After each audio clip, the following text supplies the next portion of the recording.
In reality, we could devote every show to the persecuted church, and every single day, 5 days a week, 52 weeks a year, we would have moving stories to tell you, compelling stories, heartbreaking stories, and yet stories of victory, stories of Jesus moving in the midst of his people. I won't be taking any calls today, but let me tell you how the show is going to go.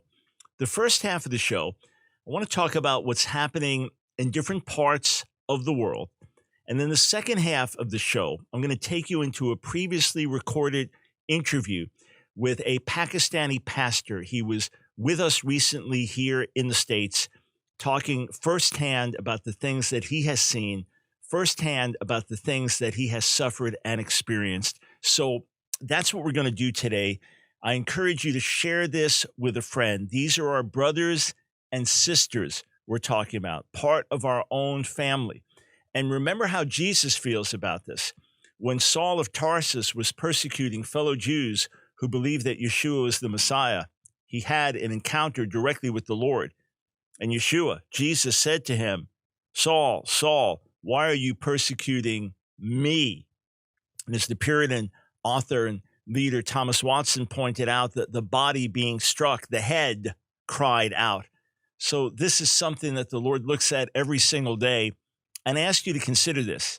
If you were the one suffering, if your family was suffering, if you were the one being thrown in prison, if your children were taken from you because of the gospel, if your family members were being tortured or beheaded for the gospel, wouldn't you think that brothers and sisters in the rest of the world should know about this? Wouldn't you think that your cause, your suffering should be of interest to us if it's for the gospel and for the name of Jesus? So we want to hear these things and not feel guilty for the liberties that we do have, but to use those liberties to honor the Lord, to press in prayer, and to do what we can to make a difference. And then to be strengthened, at the very least, to be strengthened in our own resolve to stand. I think of what my friend evangelist Steve Hill used to say, picturing sitting at the marriage supper of the Lamb, and you're sitting across from a girl who was martyred rather than deny her faith, tortured rather than deny her faith. And she begins to talk to you. "Oh, and what did you do? Tell me about your life." And the shame that we would feel because of our cowardice, because of our pride, because of our love of security and personal interest, rather than losing our lives for the gospel. Jesus promised us this. John 15, don't be surprised if the world hates you. Or don't be surprised, 1 Peter 4. And then Jesus in John 15, if the world hates you, remember it hated me. That's why it's going to hate you, because of the gospel. Matthew 5, we are to rejoice when these things happen to us. It is part of our calling. Acts 5, the apostles leave the Sanhedrin rejoicing because they were counted worthy of suffering reproach for the gospel. Let's take a look at Open Doors. Open Doors, one of the leading ministries working with the persecuted church, with the suffering church. And every year, they put out a world watch list. Here, the top 50 countries where it's most difficult to follow Jesus. So we start, and we're going to scroll down through the whole list, but I want to look at the first couple. North Korea, communist and post-communist oppression. And in point of fact, there is not a national religion there. It says main religion agnosticism. In other words, you're not dealing with Islam or Hinduism or Buddhism. And this is state-sponsored, not state-permitted, but state-sponsored persecution. And for quite a number of years now, North Korea has been on the top of the list. I'm going to come back to that in a moment. But now we're going to just go through the whole list. Number 2, Afghanistan. 3, Somalia. 4, Libya. 5, Pakistan. Let's pause there for a moment. We're going to speak with a Pakistani pastor in the second half of this broadcast. And one of the things that he told me after the interview was over, he said there are some Pakistani Christians who are on national TV, and they have certain liberty, he said, but they will not cross lines. And it gives a false impression to the rest of the world. Oh, there's complete liberty there. Look, there's and things like that. And there's an appearance of liberty, appearance of freedom on the list. Okay, back to the list. Number 6, Eritrea. Number 7, Yemen. So Eritrea, Ethiopia, neighbors. Number 7, Yemen. Number 8, Iran. Number 9, Nigeria. We're going to focus on Nigeria in a moment. Number 10, India. All right, let's pause there. India was not always in the top 10, like some of these countries in Afghanistan for years and years. What has happened with the militant Hindu government and calls for a Hindu nationalism. In other words, India is a Hindu religion, just like Trump had the Make America Great theme, Make America persecution of those preaching Jesus. So things have heated up. Now, it varies from state to state within India, but it's gotten difficult enough, and there have been plenty of martyrs, so that India is now number 10 on the list. Okay, back to the list. Number 11 is Iraq.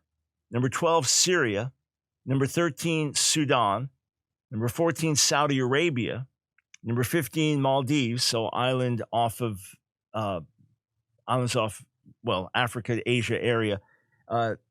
Egypt is number 16. China, 17.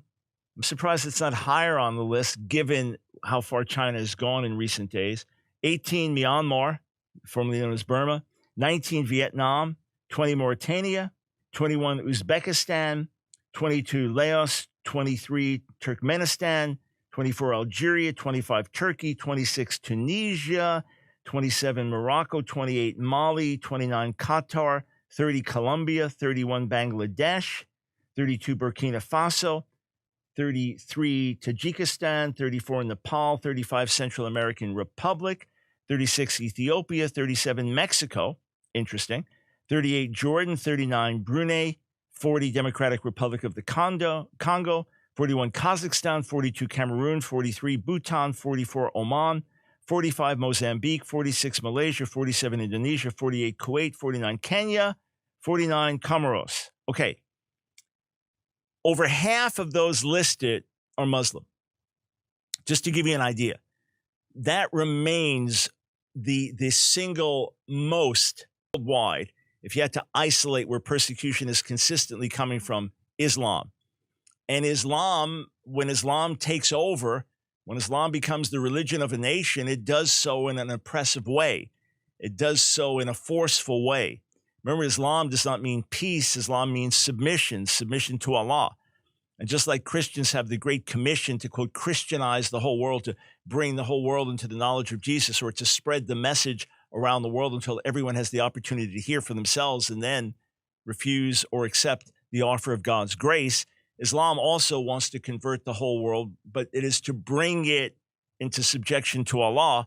And because Islam is not just a religious system, but a political system and a legal system, then when Islam takes over, it will take over in an oppressive way.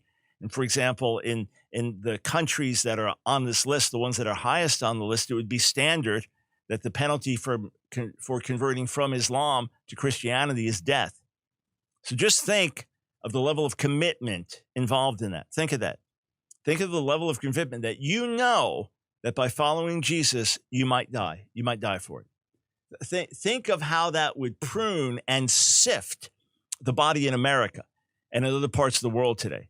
That if you had a sign on the dotted line, yes, I understand that following Jesus might cost me my life. I wonder how many would sign on that line. But truly, every real convert should.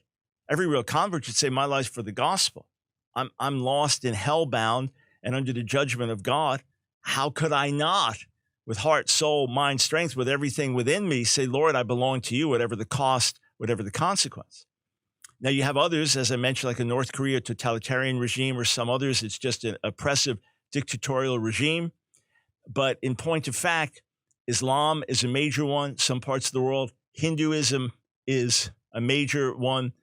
Buddhist countries, there are problems, but generally speaking, not on the wide scale that you're finding. And China, of course, even though it has various Asian, Eastern religions, the big issue there is the communist oppression. So communism, that godlessness, remains another issue as well. You know what country you didn't find on that list? Israel. Israel. Oh, it's so terrible in Israel. Oh, Israel's genocidal, apartheid. Israel persecutes everyone. Israel's so unfair. There are challenges.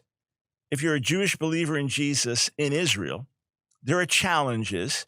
You might face opposition in different places. You might have those in the ultra-Orthodox community working with the government to try to restrict your rights or not allow new believers to come in or even have people deported. But otherwise, Messianic congregations all over Israel meet and churches meet constantly and have their services. You can have open air worship. You're an Israeli citizen, you're a Jewish believer, and you're there on the street corner handing out gospel literature. You can do it. Now, if you went in certain neighborhoods, it would be dangerous, but you can do that quite freely. And of course, America is not on the list. As much as we're having issues and challenges to our freedoms, we remain a very free country compared to much of the rest of the world. So, little shout out to my brothers and sisters in America, Europe too. Let's use the freedoms we have. Let's use the platforms we have. When our big issue is, I don't know if I share the gospel here, I might if I share the gospel, I might get unfriended on Facebook. And friends, let's share the gospel. Friends are losing their heads, losing their lives for the gospel while we're worried about losing a friend on Facebook. Let's use the liberties we have. Let's use the platforms we have. As believers are literally being killed for their faith on a daily basis around the world. This is commonplace. This has happened for endless decades.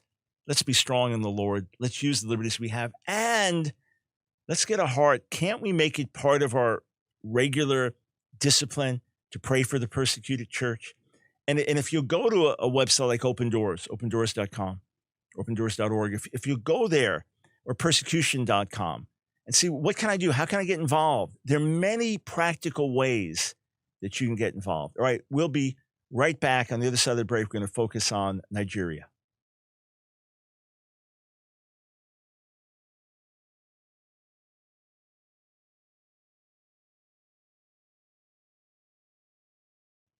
Thanks for joining us, friends, as we focus on the persecuted church today.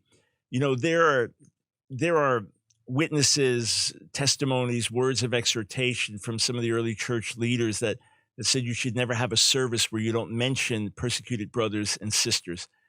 And it's something that's just important that in a lot of our church life, we forget about. We literally forget about that. A whole year could go by and we never draw attention to the persecuted church in one of our public services, let alone pray for persecuted brothers and sisters, let alone say, okay, here's how you can write letters, or here's how you can give, or here are practical ways that you can get involved. At the very least, let's be informed. And being informed will then drive us to pray. So one of our Fire International missionaries, Joanne, a Jewish believer, has been serving in Nigeria for years now and absolutely loves the people there, loves living with the poorest of the poor, and giving herself to teach and train, educate the children, educate the teachers, and lead as many people to Jesus as she can. They've gone right into Muslim villages and said, hey, if you need education, we'll set up a Christian school for you. I mean, just bold and gracious to do it. And very close to heavy persecution. Not that long ago, we got an email, urgent prayer need. The husband of one of their friends had been kidnapped by terrorists, Islamic terrorists. They were demanding ransom, and I don't know what happened. There was prayer.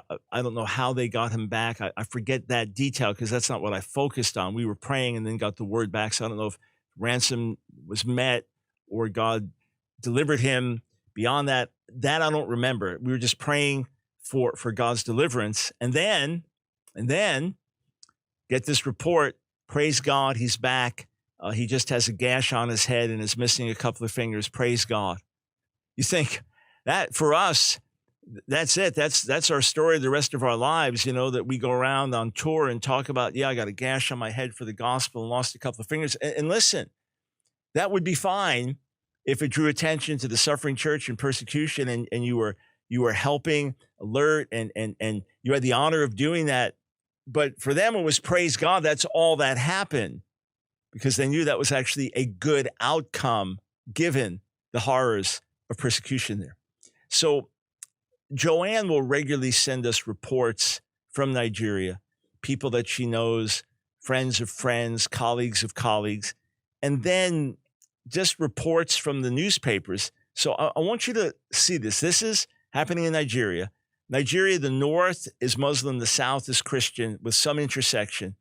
And there's a lot of persecution of Christians that are in the northern parts of Nigeria. And this article says Nigeria experiencing religious genocide under Buhari, who's a Muslim president. Let's read down into some of this report. I want you to hear firsthand. This is August 7th, 2021. A newly launched joint report by the International Committee in Nigeria and the International Organization for Peace Building and Social Justice has asserted that Nigeria is currently experiencing genocide, describing the nation as a failed state.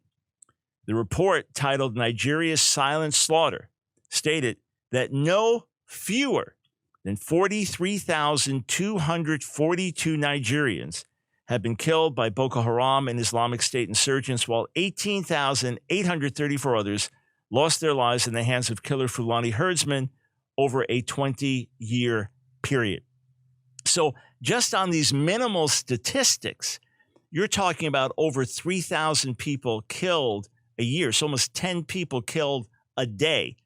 And most that I know would say these are super conservative statistics, that the numbers are way, way, way higher than this.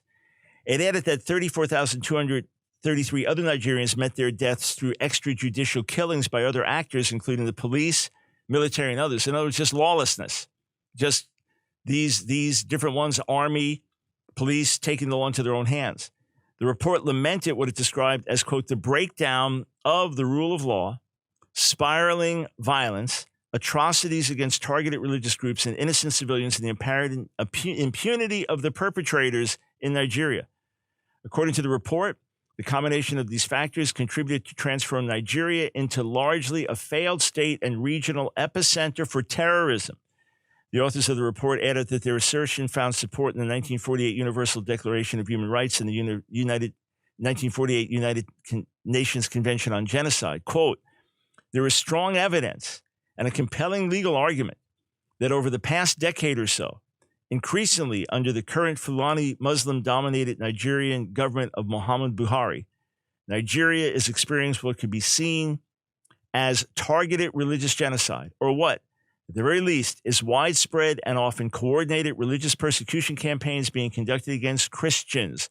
The report stated in its introduction overview signed by the executive president of ICON, Stephen Anata, and executive director, PSI, Dr. Richard Ikibi. In its foreword, the report published November 24th, 2019, letter by a member of the House of Lords, United Kingdom Baroness Caroline Cox, calling on the international community to recognize the crisis in Nigeria as typical genocide, while accusing the Nigerian government of pampering killer Fulani herdsmen. Remember, Buhari himself comes from that background. Cox wrote, while the underlying causes of violence are complex, the asymmetry and escalation of attacks by well-armed Fulani militia upon predominantly Christian communities is stark and must be acknowledged. While the Nigerian administration has taken steps to counter Boko Haram insurgency, it has not demonstrated the same commitment to tackle the escalating violence perpetrated by Fulani militants. Finally, given the Nigerian government's apparent complicity in the persecution of Christians, international aid should be curtailed until they protect and provide for their own citizens of any beliefs. Also in the forward, a retired American Congressman, Frank Wolf, urged the world to pay attention to Nigeria, noting that Boko Haram insurgents in their decade-long jihadist campaign had killed over 27,000 civilians. The figure, he said, was more than the number killed by ISIS in Iraq and Syria combined. Wolf expressed the fear that Nigeria could implode with direct consequences for neighboring nations in the world. An implosion would destabilize the surrounding countries and send millions of refugees into Europe and beyond. Okay, let's just stop there for now. Friends, those are numbers, those are stats, but those are not numbers and stats in God's eyes. Those are people. In the eyes of the suffering, those are not numbers or stats. Those are their own lives. Again, I don't put these things out there to make you feel guilty for sleeping in a nice bed. I do as well. I don't say these things to make you feel guilty for being free to travel and come and go as you please and not being in prison. I have the same freedom you have. It's not for the sake of guilt. It's for a call to solidarity. I get the emails from Joanna. I get the emails from friends in India. I get the emails from others in the Middle East in different persecuted parts of the country. I get those. I hear these things on a regular basis. For decades, when I started reading about the persecuted church in when would it have been? Late 80s, early 90s, I started to read a lot about the persecuted church. And as I began to travel and as I began to meet people who had been persecuted for their faith, including Richard and Sabita Wormbraun, the stories just became deeply embedded in me. And it's been a consciousness I've carried ever since, even though I live here in America like most of you listening and watching. But the fact is, this is reality, and this is part of our calling. And the little opposition that I get, the hate mail, the death wishes, the death threats, the few times where I've had to risk my life preaching the gospel, the protests at meetings that I've done, these tiny, tiny little things in comparison with what our brothers and sisters go through, they're a constant reminder to me that there is real persecution, severe persecution taking place in other parts of the world. And yes, it's true that in many of the most persecuted places, the church is growing nonetheless. And one day, we'll get to hear the story of the miraculous preservation of the church in North Korea, underground through terrible, horrific suffering. And I imagine you're like me when you read the stories, about persecuted believers, when you read about imprisonment and torture and starvation and all kinds of deprivation, you wonder, could I handle it? Could I endure it? And the simple answer is assume no. Assume no, because the conditions are different than anything we've known. And people know the exquisite ways to torture and bring someone to the end of themselves. The lesson is strength out of weakness. The lesson is to say, God, I'm relying on you. I'm relying on your grace. I'm weak in myself, but to the core of my being, I want to honor you and be faithful to you. And that's a takeaway for each of us now, that wherever you are, you might feel weak. You might feel fearful. You might feel intimidated, even though it's not with a gun to our head. There are other forms of intimidation. And there are Christian leaders. I remember meeting with Brother Yoon, the heavenly man, as he's known, and talking about his terrible sufferings in China and torture. But he talked about what we go through here in America. It's of a different sort, but it's a real spiritual warfare. And even a lot of the attack comes from brothers and sisters within the body, which is the most mind-boggling thing of all. And something that he mentioned to us. So there is real warfare. No, it's not what others are suffering, but let's be strengthened by their suffering, and let's learn the same lesson, strength out of weakness. God's power demonstrated in us. Whoever you are, wherever you are right now, say, God, this is who I am. I'm not a superstar. Maybe you're the type that likes to hide in the back and doesn't want to be in the front. Maybe you like being in the front, but don't have the courage to be in the front for the gospel. You go to God. That's who you are. Say, Lord, I'm weak in myself, but I'm strong in you. I'm strong in the power of your might. And by your grace, I want to stand strong and be your witness and shine for you. So here I am. Send me. Use me.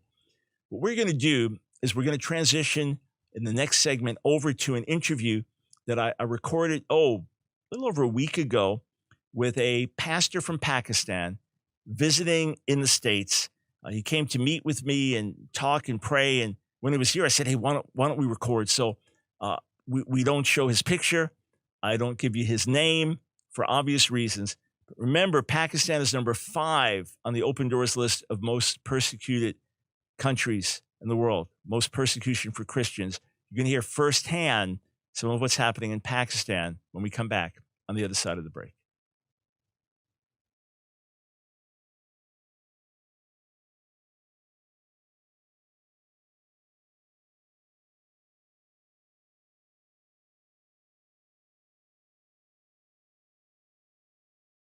Hey friends, this is Michael Brown, and I urge you to listen very carefully to these next segments today on The Line of Fire. What you're going to hear firsthand is something that we do not hear much in the West, but we must hear it, especially in the church. And I encourage you to share this broadcast widely. I cannot give names. I cannot give cities. I can only tell you that I have in studio with me a pastor from Pakistan. If we openly share his identity, it could put him in danger. It could put his family in danger, his congregation in danger. So I'm simply telling you that I'm speaking with a pastor from Pakistan. At the same time, if you want to find out more, there is a book written by a brother that I have gotten to know in the past, and I was able to endorse this book. It's called Christian Tears of Pakistan. Christian Tears of Pakistan, falsely accused under blasphemy law 295 BC. And the brother sitting with me here can verify that the information in this book is true. So, Pastor, thanks so much for joining us today on The Line of Fire. I'm so honored to be here, Dr. Michael Brown. Thank you so much. Well, you are very welcome. So you are a Christian living within Pakistan, which is a Muslim country. What percentage of the country is Christian? Actually, we are 3% in Pakistan and 97% are Muslims in Pakistan. And what's life like for true Christians, not just someone who may come from a Christian family and their background, but for people who are truly Christians? Do they have liberty to practice their faith and do what they do the same as, say, Christians in America? Actually, Pakistan is a very different country. Some people think maybe persecution is only from the state. We have persecution, but that persecution is not from the state, but from the people, religious people. And when something happens, a mob rise and they attack on Christian churches and houses, and they try to persecute Christians. All right, so there's an ongoing reality that there can be hostility from the Muslim populace towards Christians. How common is it that Christians in Pakistan and their local communities are being persecuted?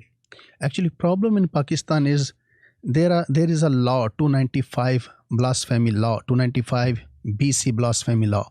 Under this law, many Christians have been persecuted, targeted, and discriminated and killed, and many are in prison already. And under this law, Christians are being persecuted a lot everywhere in Pakistan. All right, so the law is called the blasphemy law. Again, what this pastor is talking about, you can read about in this book written by Brother Amir about this very thing. You can get it online. I wrote an endorsement for this when it came out. So the blasphemy law would say that if you blaspheme the Prophet Muhammad, you speak against the Quran, you can then be punished by law, or the populace might just rise up against you. Is it common that Christians go around blaspheming in the eyes of Muslims, attacking Muhammad, attacking the Quran, or is this just a false accusation? These are all false accusations, because just you imagine, we are 3% and 97% are Muslims. How a Christian could say anything against Islam? And I believe that this is not a right way. We cannot glorify Jesus Christ by speaking against Prophet of Islam and Quran. So no Christian does that, but it is just a way to target Christians. So the local community, let's say you're just having a dispute with someone, a business dispute, and you decide you want to hurt this Christian, or whatever the reason is. Maybe you're a Muslim leader and you see that some Muslims are converting and becoming Christians. So you accuse someone of Islam. Do the courts act fairly? In local communities, do the courts act fairly, or is there kind of a mob rule at times? Mob rules, actually, but because sometimes court is also threatened and scared by the mob, because mob justice is very common in Pakistan. And many Christians, their houses have been burned because of that mob, and police was just unable to protect them. So even if they wanted to, the mob can scare judges, police, and then in many cases you have Muslims in the courts that are going to be sympathetic to the Muslim position. Is that true? Yeah, that's true. All right, so give me an example of when this has happened. Maybe something you've seen with your own eyes, or has happened to a friend or a colleague in another city. Give me an example of someone accused under the blasphemy law and what's happened. There was a Christian woman, Asya Bibi. Yeah. She was in prison for 9 years, and she was accused that she has committed blasphemy against the Prophet of Islam. And her case was in court, lower court and higher court. They were failed to give her justice. Then finally, few maybe organizations helped her to take her case to higher Supreme Court. From there, she was released in 2019. But she was persecuted just there in Pakistan because she was Christian. She didn't commit any blasphemy against Prophet of Islam. So 9 years in prison based on false accusations, but kind of powerless to fight back.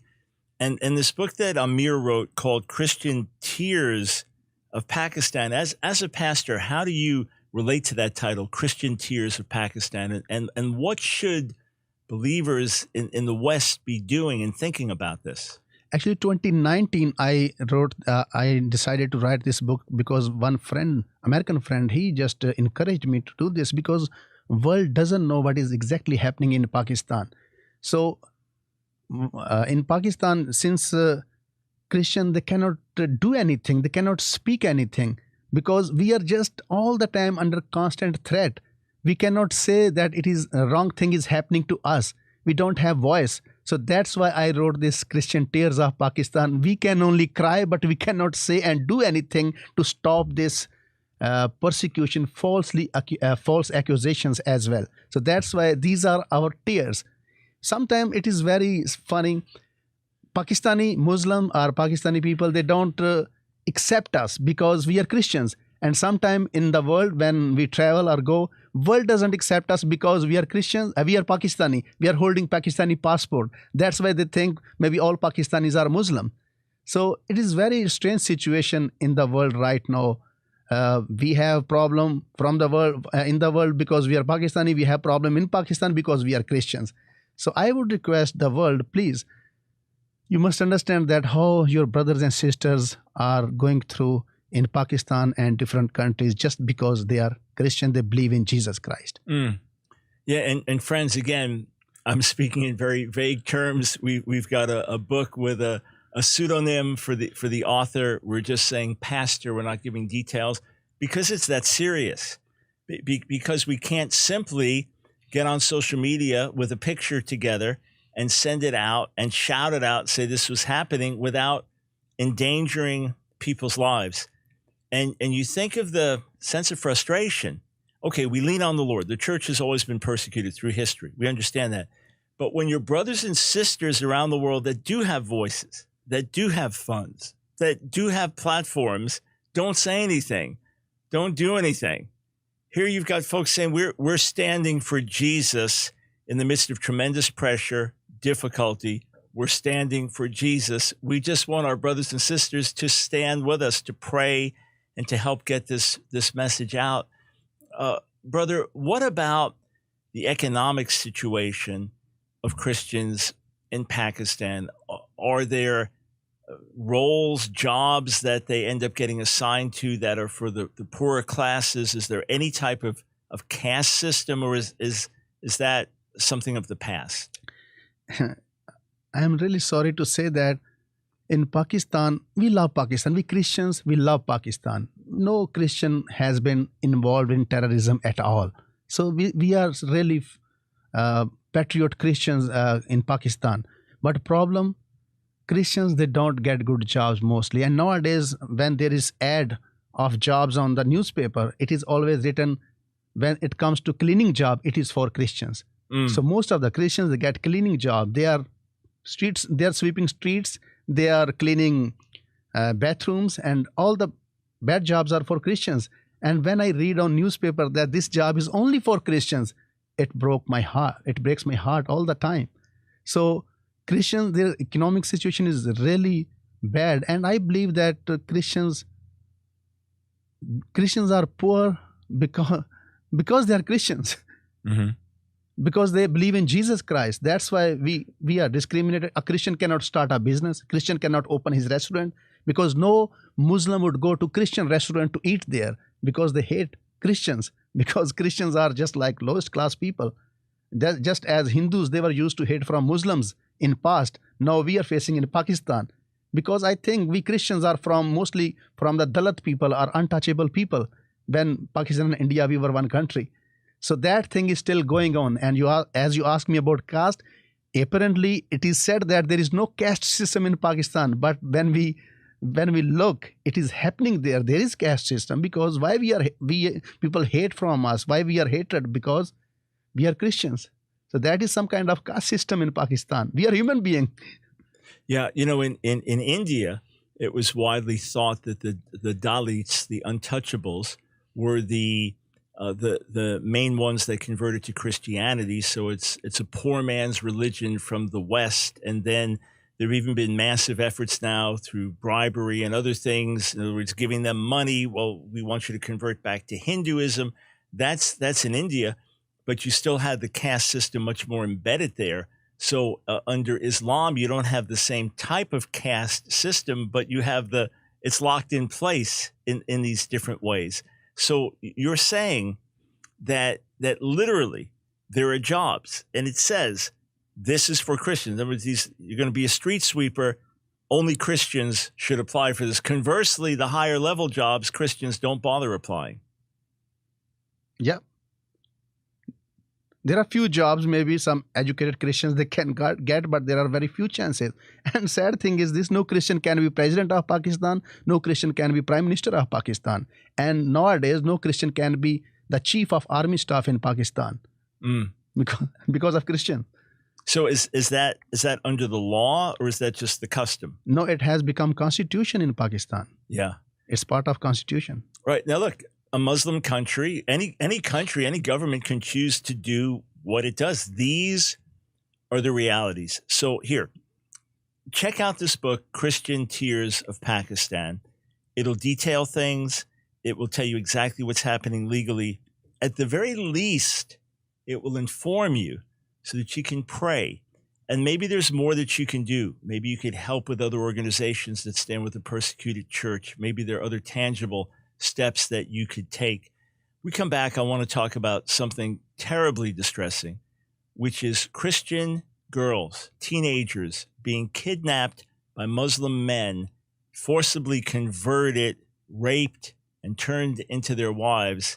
It's happening on a daily basis in Pakistan. Stay right here. We'll be right back.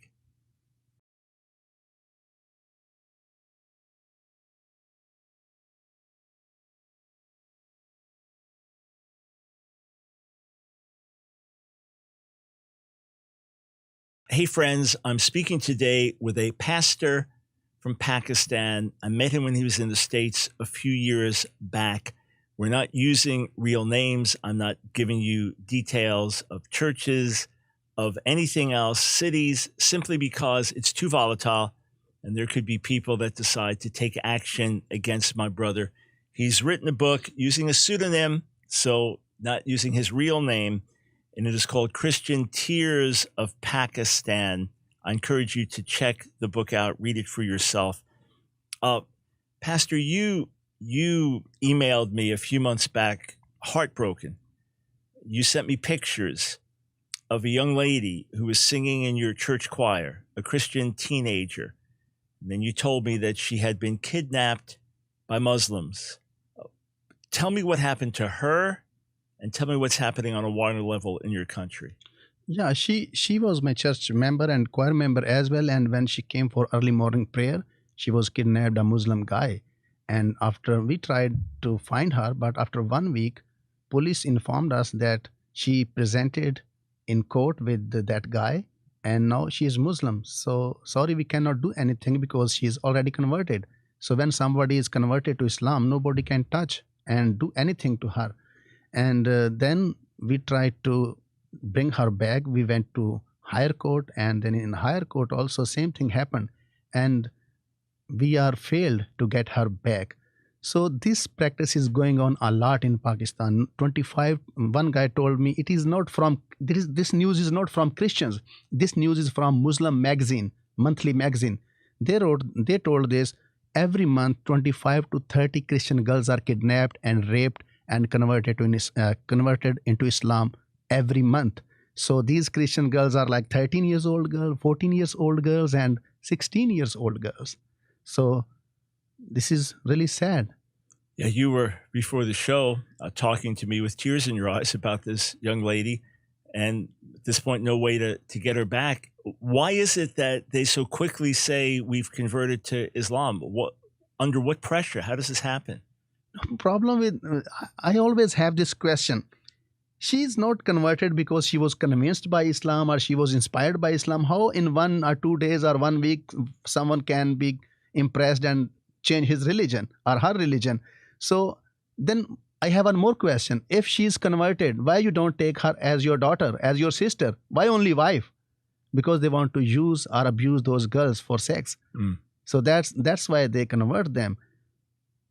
So in other words, once the girl is raped, then it's very difficult for her to just go on with normal life. Is she threatened if she tries to leave? What would happen to her family? Or if she would leave Islam, she would be killed, because we say she would be infidel, because according to them she is Muslim now. If she go back, she will become infidel. If she will go back to family, she will be killed by anyone, and that would be the service of Islam. Killing of an infidel is a service of Islam. And what would there be threats to her family? Definitely, family would be threatened as well. All right. So if you're a Muslim in Pakistan, someone shares the faith with you, shares the Christian faith, you begin to study, look at it, you're convinced that Jesus is really the Savior and Lord, and you say, I want to leave Islam, I want to convert to Christianity and be baptized. You're saying that family members could have that person put to death, or they could be accused under the law and put to death? Yeah, definitely, it can happen, and it would happen actually. That's why many people that don't confess publicly their faith. So, in other words, they come to faith, but it's secret because they know if they go public, they'll be killed. Yeah, they can lose their status and they can be killed. And you're not exaggerating. These are realities in Pakistan. That's what I have grown up seeing all these things in my country. Right. So born and raised in Pakistan as a Christian.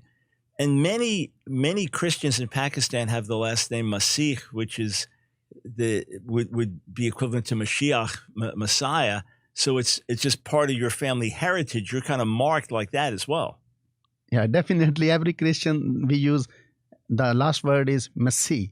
Just like Anwar is real name, Masih is identification that he is Christian. Got it. So how is the church growing then, or can it grow in Pakistan? The Christians are largely economically oppressed. You have Christian girls being kidnapped. If a Muslim publicly converts, that person at the least lose their status, at worst be put to death. Is the church growing? Is the church prospering in any way? I would say that Christians, even we are persecuted, even we are going through difficult times, but we are not ready to renounce our faith. We Christians are very affirmed in our faith. We would never compromise on our faith. I believe that really helps Muslim to understand that how much we love to our Jesus Christ and our faith. And in last year 2020, when COVID hit and it was shut down in Pakistan, and we tried to help Muslims and Christians with food, and we gave 180,000 meals for 2 months in different areas of Pakistan. And I'm sure many people were touched and blessed, and they knew that how Christians are different than their imams and mosques, because church was there to help them. So that helps them. But problem is that they cannot confess publicly. They cannot accept Jesus publicly and say that, okay, now I'm Christian. Yeah. So I've got a couple of questions. Yeah. A few years ago, there was a terrible terrorist attack within Pakistan. So terrorist attacking his own people.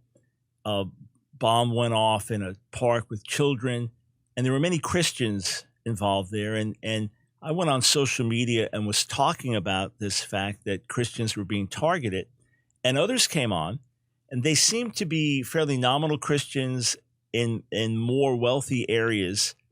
And they said, there's no persecution. We have complete freedom of religion here. I don't know what you're talking about. This is not real at all. And we're shocked by what happened, but we are, we all have our religious freedom here in Pakistan, and they were all speaking the same way. They were very angry with what I was saying. Now, of course, I know the details from Pakistan for many, many years and have read the reports of the persecuted church there and know some of it from firsthand stories. But what do you say when you hear that? And they say, no, it's fine. We are all Christians, Muslims, all work together. Everything's fine. There's no persecution. There's no inequality. Does that happen in some parts of Pakistan, or maybe with more nominal Christians and more nominal Muslims? Well, how would you explain that? I would say I'm very honest to say that government definitely they try to protect us, but still they cannot do anything when mob is there, mob justice is there. Yeah. But when Christians, nominal Christians, they come and they say that we don't have any problem, that's not true at all. Yeah. If their daughter would be taken, then they would know that what happened. Is there persecution or not? Right. Exactly. And I've had some colleagues who've gone over to Pakistan and they've preached in big open air meetings with thousands of people. And they've come back and said, hey, I was able to go in and do that. Is it that the government doesn't mind a Christian evangelist coming in and preaching to Christians, or is that just a show to try to make things look good? I would say, yeah, because the government, as I said, government, they try to protect us and they allow people to go there and preach. And sometimes it is show as well, as you said. Yeah. But so there's certain freedom, but the daily underlying situation is very challenging. There was a professor that I met, a Pakistani professor, a famous scholar in the United States. Our flights were delayed for many hours in Chicago one day, and we were talking. And he told me that his wife was finishing a book called Waiting to Die. She's a Pakistani woman, and they were Muslims themselves, basically about the plight of Christians in Pakistan and the hopelessness of the future. And he thought it was important that the world knew about that. So my brother, aside from folks reading the book Christian Tears of Pakistan that will open their eyes more, what would you like to say to Christians, especially in America, but listening and watching from around the world? What would you like to say to them? Definitely, I would ask them, please pray for Pakistani Christians so that it is difficult to be a Christian in Pakistan, but we can go through all the persecution. And my message for the world and American brothers and sisters is this: persecution is coming in America and all over the world as well. Just get ready to be persecuted for the name, for the sake, Jesus' sake, because it's not easy. And if we are just sitting idle and we are thinking that it would not happen to us, maybe you're wrong. So just we have to be ready to face the persecution. If we are facing persecution there, it would happen here as well in future or soon. So that's why it is time for the world to pray for their persecuted Christian brothers and sisters in all over the world, especially in Pakistan as well. Yeah, friends, it's the very least we could do is pray. And then we could ask God to join our hearts together. And as you heard, after 9 years of imprisonment on false charges, this woman was released back to her family. And that was with the help of prayer and outside advocacy. So there are things that can be done. And there are ministries like Open Doors and others that work with persecuted church, Voice of the Martyrs and others that work with the persecuted church around the world. And you can help in different ways. If you want to make a direct contribution to help the work that my brother is doing in Pakistan, again, I can't tell you where, I can't tell you what they're working on, but they are in the midst of what could be a very important project that will be a great testimony in their region. If you'd like to help financially, just designate a gift. Go to AskDrBrown.org, click donate, but designate it for the Pakistani church.